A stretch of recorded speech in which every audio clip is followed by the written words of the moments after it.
King Crimson albums tier list. I don't know how to do intros, so let's get into it. All right, in the core of the Crimson King, this is a easy S tier. Obviously, it's one of the most iconic prog albums of all time. One of the most iconic prog album covers of all time. Honestly, probably one of the most iconic album covers of all time. Even if you don't know this album, you might have seen this album cover. You know, it's pretty iconic. And this is also one of the best debut albums of all time. I think the lineup on here is great. Not my personal favorite King Crimson lineup, but it's definitely up there. All 5 of these songs are great. You start off with 21st Century Schizoid Man. What a way to open your first album. Pretty heavy song as well, especially for 1969. I mean, this was even before Black Sabbath's first album came out. Great stuff, and then is immediately followed by the complete opposite with I Talk to the Wind, which is obviously a lot calmer, more of a ballad. You got that great flute playing in it. Epitaph is a very good song. It has probably my favorite Greg Lake vocal performance, and that's including all the ELP stuff and everything. Whole song, just really strong track, I think. Moonchild is a bit more of a dividing track. Personally, I do like it, but I can understand not liking it, as it does drag a little bit for most of it. First 2 minutes is this really cool psychedelic sounding song, and then it just kind of fades into I guess it's jazz, right? If it's just random notes at random times. It is pretty chaotic, but I do like the way it finishes and leads very nicely into the title track, which personally is my favorite track off the album. The verses are really cool, and then you've got that iconic "In the Court of the Crimson King." Also, the ending fake out comes back in a different key. Pretty cool stuff there. In my opinion, this is the first true prog album. You know, there are people who argue that Sgt. Pepper's is, or maybe Pink Floyd's first album, but personally I think this is where all the pieces kind of came together. But yeah, overall it's easily one of their best albums. It's a lot of people's favorite for good reason. Not my personal favorite, but I can understand having this as your favorite. All right, so In the Wake of Poseidon, I would give this a B tier. This album is, well, maybe not criticized, but I guess some people criticize it as being very similar to In the Court of the Crimson King. Even, I do like this album a lot, but I will, admit that it is very much, very similar at times to In the Court of the Crimson King. Pretty much just the first side. All those songs are just like alternate versions of the first 3 songs from the debut. Still all really good though. Pictures of a City is really groovy. A little jazzier than 21st Century Schizoid Man, but I do like it a lot. I think it's a really underrated track. Cadence and Cascade is probably my favorite song in here.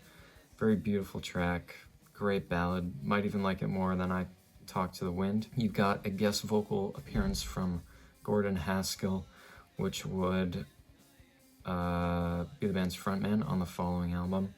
And personally, it's my favorite vocal performance that he ever did for the band. Like it a lot more than the stuff on Lizard. Really pretty stuff there. And then the title track is like straight up Epitaph. Like you can play these songs just like, you can make a song just putting parts of these songs together. It almost sounds like an alternate version of Epitaph, but it's still a great song. I do like it a lot. And to be honest, as similar as those 3 songs are to the first 3 songs on the debut, the rest of the album I would say has its own identity. You have the reoccurring peace thing throughout the album, which I think is pretty cool. Cat Food is just like this pretty jazzy song, especially with that chaotic piano playing, but pretty cool stuff there. And then the Devil's Triangle is it's there. There are people who really like it. I do like the atmosphere it builds for the first few minutes, but then it just kind of drags and just goes on for 11.5 minutes, which is too long in my opinion. But I don't know, it's got some cool stuff in the beginning, but it does feel like filler as it goes on more. And honestly, the half of the album that kind of mirrors In the Core of the Crimson King, I think is the better, much better part of this album. The second half drags a little bit, mostly because of the Devil's Triangle, which is why this album isn't landing higher. But how are you going to follow up an album like In the Core of the Crimson King? Very hard, especially when the band is falling apart, because the band did essentially just completely fall apart after the tour for In the Core of the Crimson King.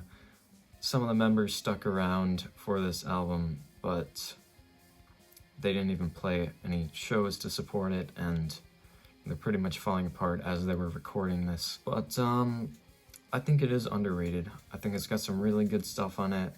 It's just not as strong as the debut, and you know, you could tell they were still trying to find themselves after that album, and in the wake of Poseidon, in the wake of all the band drama and everything. Right, up next we got Lizard, and I don't know if this is like a super hot take, but I kind of think this album sucks. I think this is a D tier. Oh my god, this album is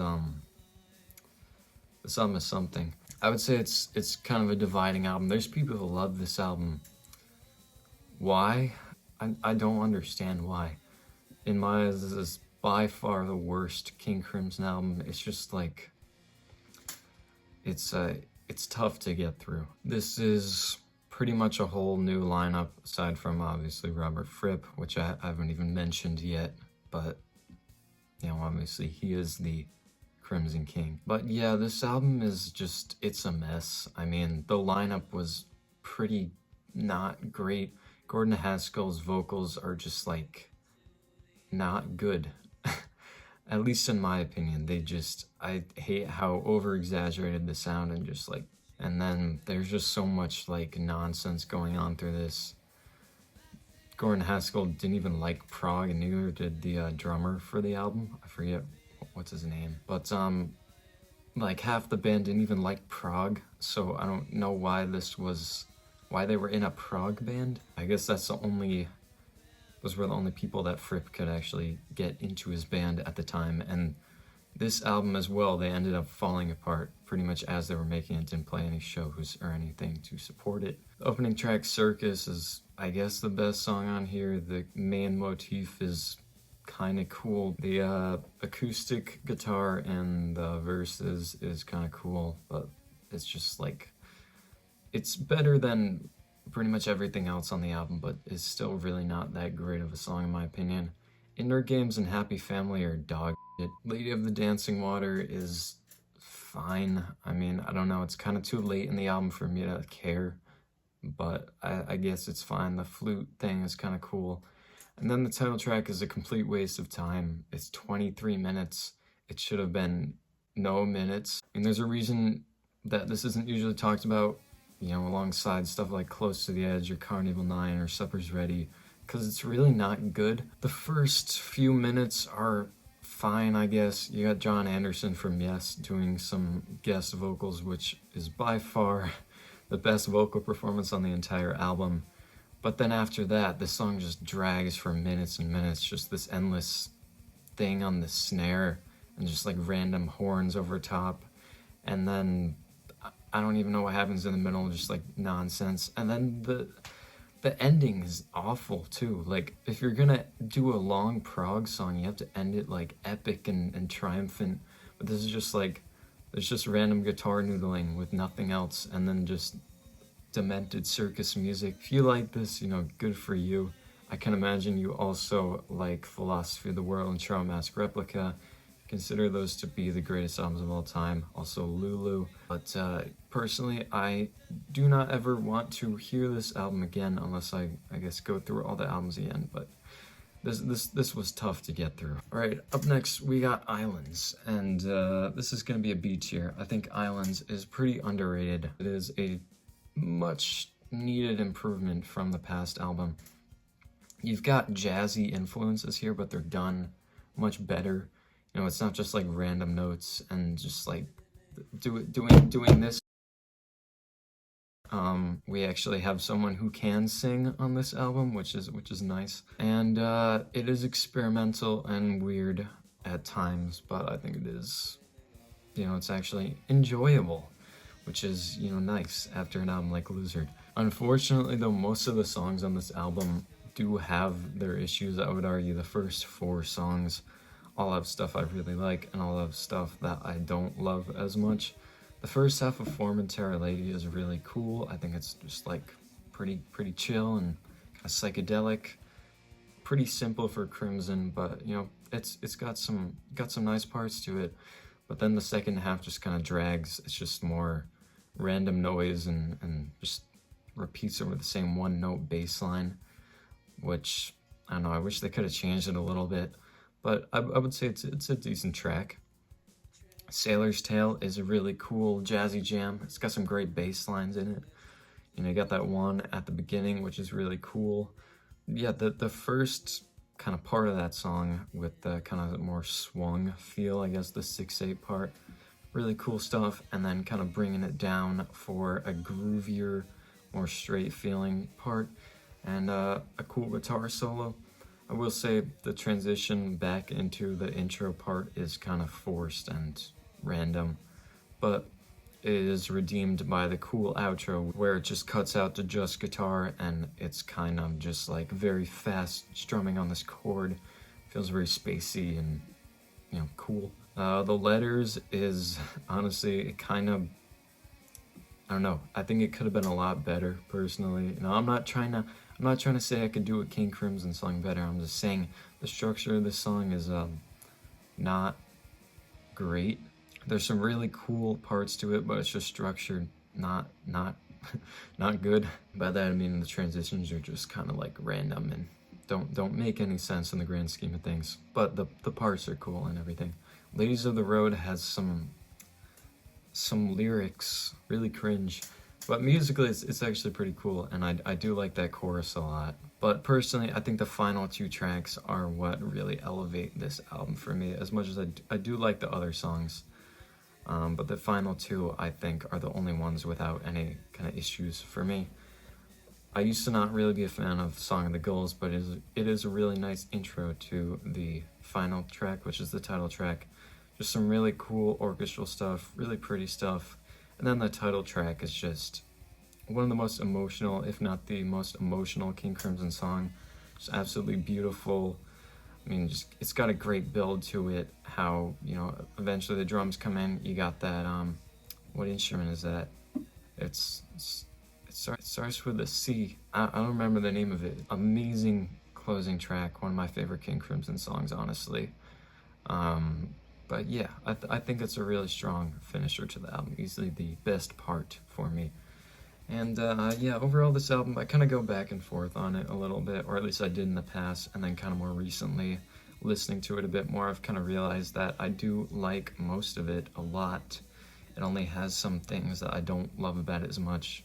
I just feel it could have been reined in a little bit more at times, but overall, it's got some really great stuff on it. Alright, up next is Lark's Tongues and Aspic, which is easily an S tier for me. I go back and forth between this and another album in terms of my favorite King Crimson album, but yeah, this album is phenomenal.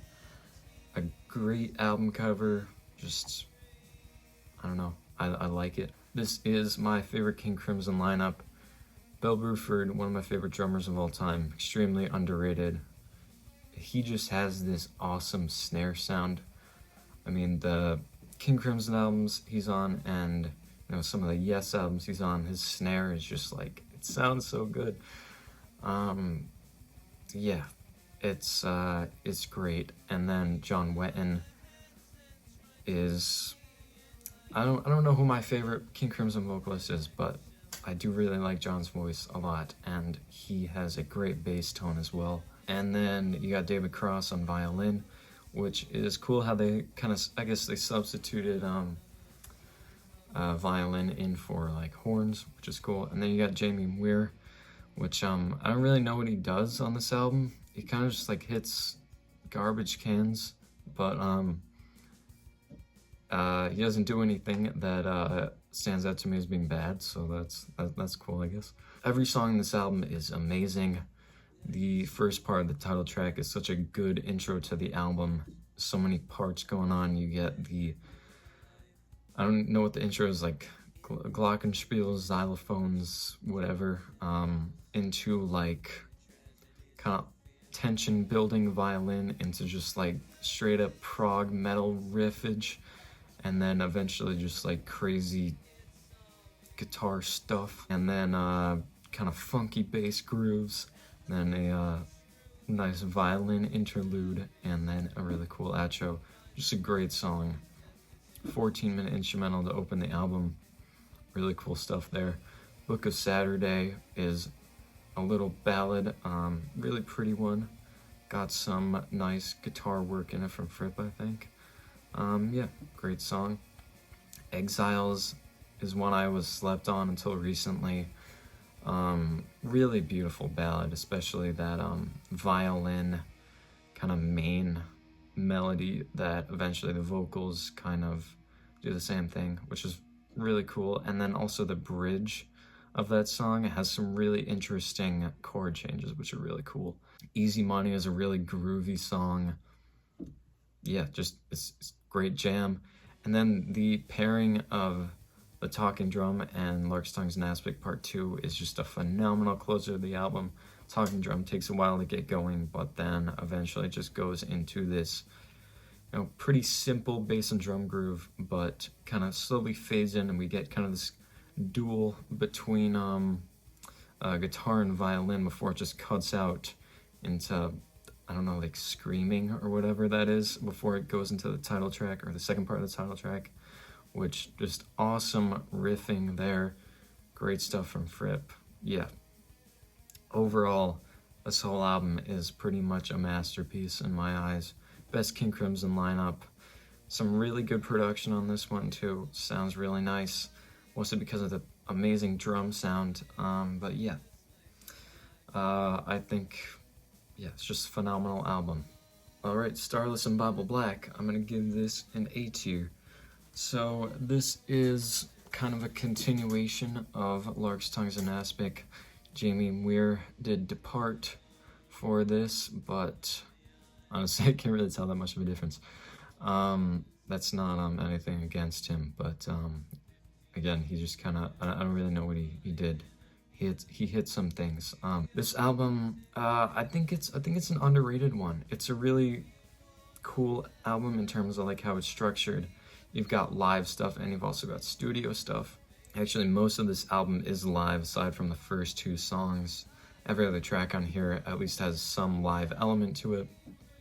It is not like your traditional live album though, as a lot of these tracks are just like jam sessions from live shows, because King Crimson, where it was doing kind of like improv stuff live, which is really cool, we get kind of a sneak peek into what was going on here. They were able to, it's kind of impressive, this album came out 50 years ago, and the live parts of this album sound like they were recorded in a studio. You know, great sound quality. They were somehow able to remove the audience. You know, there's no like audience noise or anything here, which is pretty impressive, especially for, you know, the time. Personally, the live kind of jammier parts are my least favorite parts of the album, but there are some really cool kind of jams and stuff that do take place. The Night Watch is a really beautiful song. Trio is really cool. Again, a very beautiful song. The 2 studio tracks that open the album I think are both really underrated. Great Deceiver, just having a great groove to it, and Lament just having some really cool kind of chords and weird scales that are going on there. And then the album closes with Fracture, which is easily my favorite song off this album, and one of the hardest songs ever written on guitar. You know, there are lists that put like, I don't know, Eruption as the hardest song on guitar. Yeah, this this track is insane. Overall, phenomenal track, and really underrated album, I think. Definitely in my top 5 favorite King Crimson albums. Yeah, just got some really great stuff on it. Up next is Red, and you know, this is the one that I kind of go back and forth with Lark's for my favorite King Crimson album, but at the moment I think it is my favorite. Yeah, this album is insane. This is a prog metal album pretty much in 1974. Like, this is almost as heavy as some of the stuff Black Sabbath was doing around this time. Like this is pretty insane. There's some just like crazy dissonance and just darkness and menacing riffs on this album. The title track is an insane opener just right off the bat. Awesome riffs and just some really dark and heavy stuff going on, especially the middle part with kind of the cellos and everything that's going on. Fallen Angel actually has probably the only kind of brighter moments on the album in the verses, which are, you know, like I said, a little brighter and less like the rest of the album before going into the chorus, which is a lot more heavy and menacing and dark. One More Red Nightmare, insane main riff. That is a heavy ass riff, especially for 50 years ago. Also the drumming, I forgot to mention, the drumming on this album, this is a top 5, at least, maybe even top 3 best drumming album of all time in my personal opinion. But yeah, the drums on this album are insane.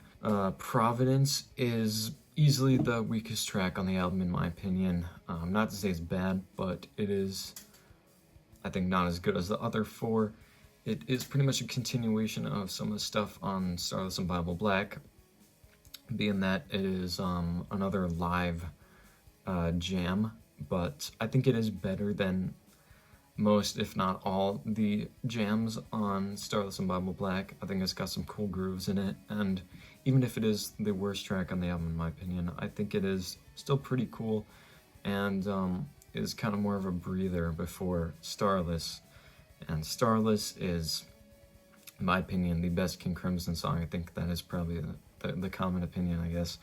But, you know, it is for a reason. One of the best King Crimson songs, or is the best King Crimson song, at least I think.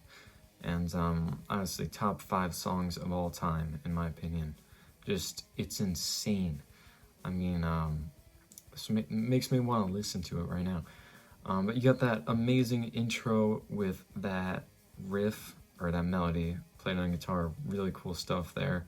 It's a beautiful ballad for the first few minutes before it is just taken down into this ominous, actually one of my favorite bass riffs of all time, and then just slowly builds before it just explodes into this fast, just jazz jam session with, you know, these saxophones and everything going on, and just the energy keeps continuing on for minutes before it eventually settles down back into the intro, but with all this intensity and energy, and then just finally ends. Phenomenal song. I mean, one of the best songs ever written. Yeah, and it would have been, you know, even though this is not the final King Crimson album, and I'm happy it's not the final King Crimson album, it would have been an amazing way to end the band's career, and it did seem like it was the end in 1974. Well, obviously I wasn't there. But anyways, this album is a masterpiece, one of my favorite albums of all time. Alright, up next, we got Discipline, which, pretty neck and neck, in my opinion, with Starless and Bible Black. I might like it a little better, but they're both great albums, in my opinion. So, Discipline is a complete 180 from everything we had heard in the past. The band broke up for about 7 years before they reunited in 1980, I think. Well, not really reunited. Fripp and Bill Bruford got a new lineup together. Adrian Belew on guitar and vocals, and Tony Levin on bass. And they originally weren't planning to call themselves King Crimson, but eventually decided, you know what, I guess if Fripp is in any band, it's King Crimson, right? But we got this entirely new sound, new wave influenced, like math rock, crazy stuff, just completely different from anything we've heard from the band. The album opens with Elephant Talk, which is coming after Starless is such an insane transition, but they're both great songs. Elephant Talk is a very Primus sounding song before Primus was even a thing. Great bass intro and just groovy ass song. Frame by Frame is obviously famous for having the kind of, I guess, manual delay where I think Adrian plays in 7/4 or 7/8 in the verses, and Fripp plays in 13/8, subtracting an eighth note, so it sounds like a delay pedal that's actually just two guitarists playing the same thing in different time signatures. Really creative stuff, and far from the only time they would do this in this era of the band. Mate Kudasai is a very beautiful song. Honestly, might be my favorite song on here. Yeah, just very pretty ballad. Really cool stuff. Indiscipline. Again, another great showcase for Bill Bruford's drumming, especially the live versions, which personally I think are much better than the studio version, but studio version is still great. Dailahun Genji, another really groovy one. I especially love the bass line there. Really cool stuff. The song is pretty much based around Adrian Belew telling a story of how he got mugged in New York City. Sheltering Sky is a really cool instrumental, kind of just based around this percussion groove, some really cool like lead soloing over it and everything, and then kind of like how the second half is a bit more melodic, and yeah, just a really cool song. Pretty simple, but really cool stuff. And then the title track might be my least favorite on here, but it's still a really cool way to end the album. Another instrumental, another song with guitars and different time signatures. Yeah, a great closer to the album. And overall, this album is it's a great album. Amazing, one of the best comeback albums of all time. Up next, we got Beat, which I think is a really underrated album, and I'd give it a B tier. Pretty much all three of these in the B tier are kind of on par with each other. I like them all a lot. And also Beat is the name of the King Crimson, I guess, tribute kind of thing that's going on with Adrian and Tony, and also Danny Carey and Steve Vai. I actually saw them back in October. One of the best shows I've ever seen, for sure. So the two albums following Discipline it's pretty interesting stuff, how they kind of expand on Discipline sound, taking different approaches, with Beat being a more melodic and more, I guess, accessible album, and the following album, Three of a Perfect Pair, being a bit more experimental. Personally, I do prefer Beat over Three of a Perfect Pair. And yeah, like it's a pretty slept on album, I think. The first half is awesome. Neil and Jack and Me is a phenomenal opener. More groovy stuff, Adrian Belew letting you know who he really is on that track. Heartbeat is actually, I think it was an MTV music video thing, which is not what you would think of when you think of King Crimson, but it was a thing. Pretty cool song, definitely very Adrian Belew led, very poppy, but yeah, really cool, I think. Sartori in Tangier is a really cool instrumental. Waiting Man is maybe my second favorite on here. Yeah, really good song. The vocals, this is one of the best King Crimson vocal performances in my opinion. Honestly, maybe my favorite Adrian Belew vocal performance. But yeah, just really great melodies. Love the percussion thing that's going on. Neurotica, cool song. I'm not like a huge fan of the chaoticness of the verses, but the chorus is really cool. And yeah, the whole first half is really good. Second half, I don't think is as good, but still got some good stuff on it. Two Hands is alright. The Howler, again, it's pretty cool. But then the last two songs I don't think are nearly as good. Requiem is just kind of a random jam with just noise going on.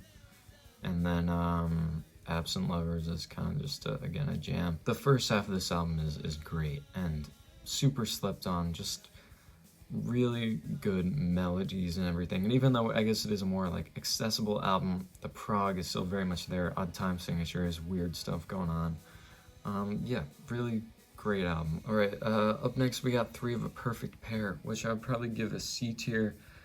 So like I said, Three of a Perfect Pair is a more experimental take on this new 80s sound. As you can see, I'm not as big of a fan of it as I am the other two 80s albums. Actually, my favorite parts of the album is when it sounds more like the past two albums, going a bit more melodic, which is kind of in the first few songs on the album. Title track is a great opener, really good song there. Model Man is pretty cool. But then after that, I'm not as into it. The next two songs are more melodic and like less experimental, but I'm not as into them. But then after that, it just gets really weird. I don't know, Industry is just an endless build, like Devil's Triangle Part 2. Too kind of industrial for me. I'm not into the more industrial side of everything. Dig Me is pretty not good.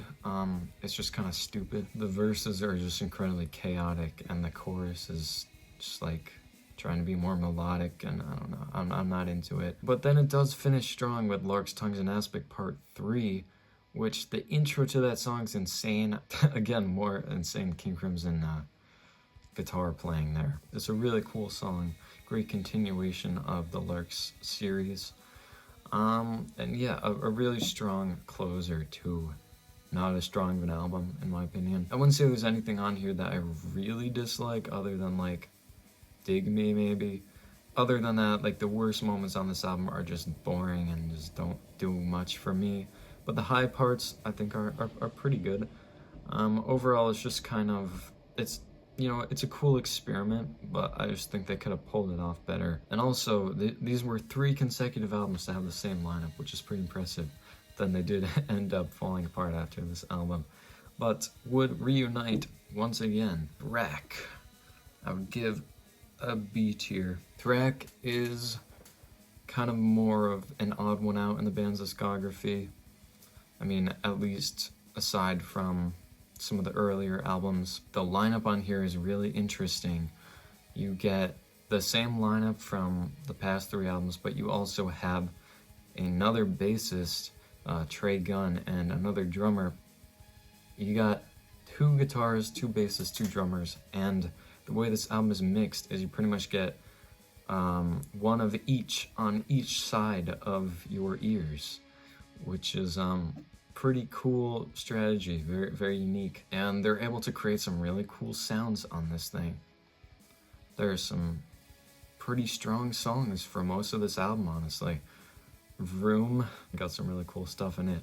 Dinosaur, again, Adrian Belew, letting you know who he really is. He's not Wheels this time, he's a dinosaur. But, all memes and jokes aside, that's a very good vocal performance in the chorus and everything. Walking on Air is pretty much just Mate Kudasai Part 2.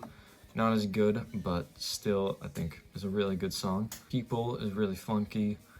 One Time is kind of pretty sad. But yeah, all the good songs on this album I do like, and also the Inner Garden interludes are pretty good too. But then this album does have some filler. There's just some useless stuff going on. The radio interludes are pointless. Ba-Boom and the title track are, I don't know, not my personal favorites. I would say this album pretty much, there's no one song that really stands out as being amazing. The best moments on the album I just think are good. They're pretty strong. But there's no like one song that really stands out. It's mostly just, it's a pretty consistent album.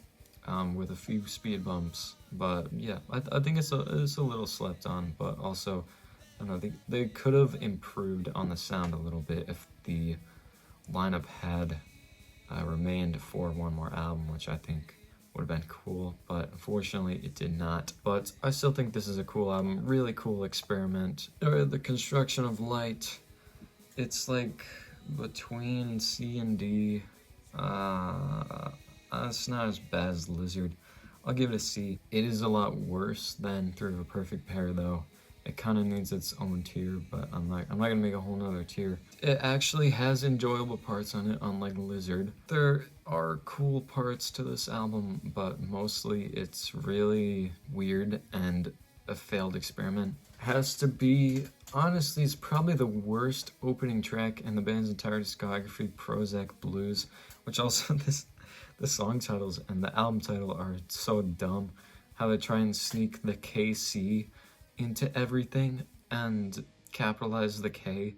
So anytime there's like a C or anything, they just put the KC in there, which is so dumb, but also kind of funny. But anyways, Prozac Blues is like stupid, and I don't know what's going on. They're trying to make a blues song, but it's also industrial prog, and Agent Blue has this like pitch shifted voice thing where his voice is lower. The higher moments on this album though, there are some parts I do like. The title track has some really cool stuff going on, and then you got continuations of older tracks. You've got Fractured, which is obviously a continuation of Fracture. Somehow Fracture is now not the hardest King Crimson song to play on guitar. Fractured is even more insane somehow. And then you got Lark's Tongues and Aspic Part 4, which personally I think is too long and a little too slow, but the ending I do like a lot. The I Have a Dream part is really cool. And then the rest of the stuff on this album that I haven't mentioned is pretty like dumb. But anyways, this album, just the low points are just the electronic drums are not they don't work, I don't think. I mean, I guess they do work if, you know, this album is more of an industrial album or industrial inspired album, but I don't know, they just kind of annoy me. And I don't know, I feel like the band spends too much time trying to play on odd time signatures than actually like writing songs. I don't know, it just feels all over the place and not super focused, but I do not think it's the worst King Crimson album like a lot of people do. And we made it to the end with The Power to Believe, which I would give a C tier. Probably a little better than Construction of Light. It is the final King Crimson album, came out in 2003, but the band would remain a thing for another almost 20 years before eventually breaking up in 2021. Which I don't know why they never made another album, but I kind of wish they did, because this isn't exactly the strongest finale. But, you know, again, it's still, the King Crimson discography I think is very strong. There's only one album I really don't like, and the rest all have something I like about them. So, you know, that's pretty good, especially compared to some other prog bands with some not as consistent discographies. Power to Believe, kind of a continuation of similar stuff on Construction of Light, but it is a bit more reined in. There's some really cool stuff on this album. Level 5 is pretty much just the 5th part of Lark's Tongues and Aspic, also the final part. Pretty heavy stuff, again, more insane stuff going on. Eyes Wide Open is a really cool song. Electric, I think, is an underrated song. There's some really good stuff going on there. Cool instrumental and everything. That's pretty much it for all the songs that I really care about. Those 3 songs I think are all pretty strong, but the rest are just kind of, I don't know. There's a lot of meandering on this album, especially towards the end. You've got the Power to Believe title track, just this reoccurring thing, which appears in 4 parts, led by this a cappella thing. And I don't know, it never goes anywhere. Part 2 is maybe the best, but it doesn't really do much at all for the album. And then the album finishes pretty weak. Just the album progressively gets more and more boring and just kind of meandering, unfortunately. And then some of the like goofier moments similar to some of the stuff on the last album, like Facts of Life and Happy With What You Have to Be Happy With, are just kind of like not that good, I don't think. But I don't know, it is a little better than Construction of Light. It's got some stuff I like on it, but most of it is just kind of lackluster, I think. I don't know. But anyways, that's my King Crimson tier list. It is a tier list. Yeah, if you made it this far and you were able to put up with me talking about King Crimson albums, then good job. There's my tier list. If you like it, and if you like this video, make sure to subscribe, and be sure to check out my latest album, Autumn and the Night's Embrace. It'll be linked down below. Thanks for watching. If you have any other recommendations of bands you want me to rank, be sure to tell me. But until next time, I will see ya.